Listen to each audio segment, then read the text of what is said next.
Actually என்னன்னா எல்லா படங்களும் 4 வருஷமாக பண்ணிட்டுருக்கேன். இப்போ கல்வன் வந்து 4 வருஷ உழைப்பு அது. ஸோ 4 வருஷம் நடிச்சு அது கரெக்டாக சேலில் வந்து அந்த ஓடிடி டிஜிட்டல் எல்லாம் விற்று அது லாக் ஆகும்போது தான் அந்த எல்லாரும் சேர்ந்து ஓடிடி பிளாட்ஃபார்ம்ஸ் எல்லாம் சேர்ந்து அந்த டேட்டு டிசைட் பண்ணுவாங்க.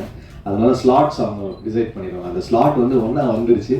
ஸோ இதுதான் இந்த சீசனுடைய லாஸ்ட் ரிலீஸ். ஸோ ரொம்ப பதட்டமாயிடாதீங்க. 3 படத்துலையுமே ஒரு உழைப்பு இருந்துச்சு. ஒரு பேக் ட்ராப்பு, ஒரு கதை, ஒரு உழைப்பு, ஒரு நேர்மை எல்லாமே டெஃபினட்டாக இருக்குது படத்தில்.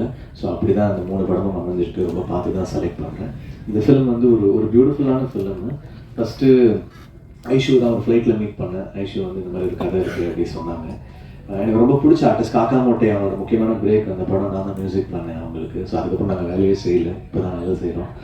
அவங்க அந்த கதை வந்து அனுப்புகிறாங்க. எனக்கு ஒரு டவுட்டு, ஐஷு கதை அனுப்புது நமக்கு எப்படி இருக்கும் கேரக்டர், ஏதாவது மொக்க பண்ணி அனுப்பிச்சிடுமா, 15 நிமிஷம் 20 நிமிஷம் தான் இருக்குமா, கெஸ்ட் ரோல் மாதிரி தான் அனுப்பிச்சி விடுங்க, ஐஷு கொஞ்சம் கேர்ஃபுல்லாக டீல் பண்ணுவோம் அப்படின்னு சொல்லிட்டு கதை கேட்டேன்.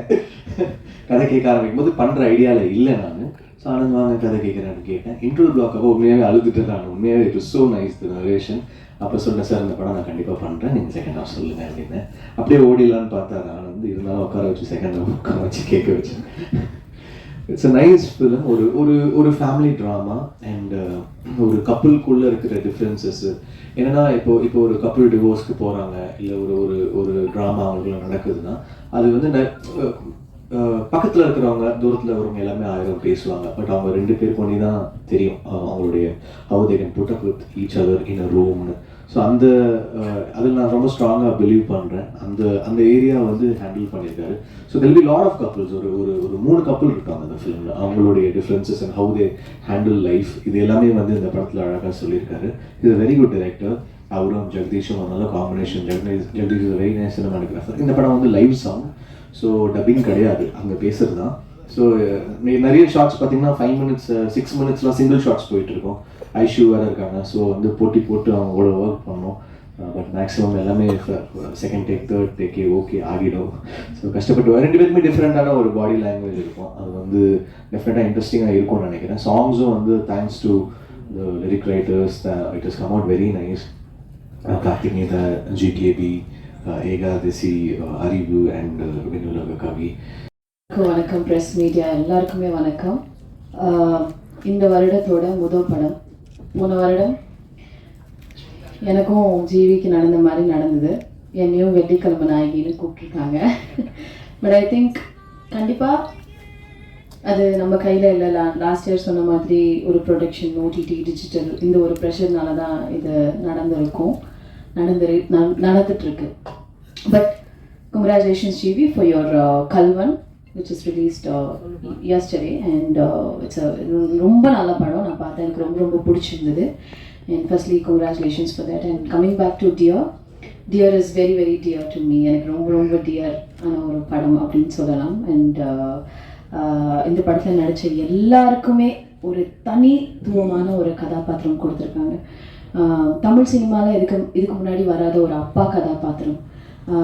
நிறைய பேருக்கு இந்த மாதிரி ஒரு மாமியார் இருக்க மாட்டாங்களா அப்படின்னு ஏங்குற மாதிரி ஒரு கதாபாத்திரம் ரோஹிணி மேமுக்கு. என்னோட அப்பாவை நடித்த இளவரசன் சாருக்கு, என் அம்மாவை நடித்த கீதா மேமுக்கு, அப்புறம் நந்தினி, காளி வெங்கட், ஆர்ட் டைரக்டர், லிரிசிஸ்ட் எல்லாருமே இங்கே நிறைய பேர் இருக்காங்க. முக்கியமாக எனக்கு ரொம்ப பிடிச்ச ஜெகதீஷ் என்னை ரொம்ப அழகாக காமிச்சிருந்தாரு. Become a fan of the person he is. அவர் வந்து இந்த அளவுக்கு ஒரு ஹேட் பண்ண முடியும் அப்படின்னு எனக்கு தெரியல. பாட்டு பார்த்த உடனே யாருக்குமே எதுவுமே ஒரு நெகட்டிவ் வேர்டே சொல்ல முடியாத ஒரு பர்சன்.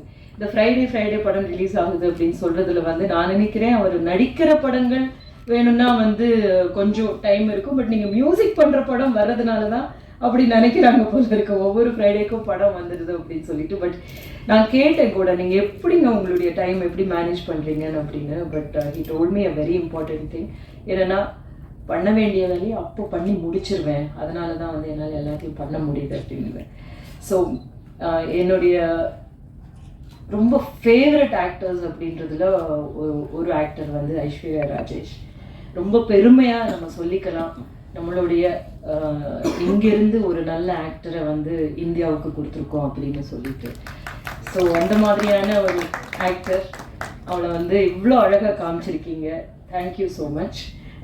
அண்ட் ஸோ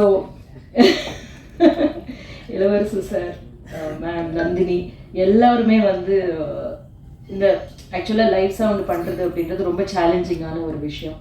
அதுக்கு வந்து ரொம்ப கரெக்டான ஒரு விஷயத்த பண்ணியிருக்காங்க. எல்லாருக்கும் வணக்கம். நான் தான் மனஸ்வி. ஃப்ளாஷ் சித்தர் டிவிக்கு லைக் பண்ணுங்கள், ஷேர் பண்ணுங்கள், சப்ஸ்கிரைப் பண்ணுங்கள், கமெண்ட் பண்ணுங்கள். மறக்காமல் அந்த பெல் ஐக்கானையும் கிளிக் பண்ணிடுங்க. அப்போ தான் உங்களுக்கு நோட்டிஃபிகேஷன்ஸ்லாம் வரும். Thank you all. Bye bye.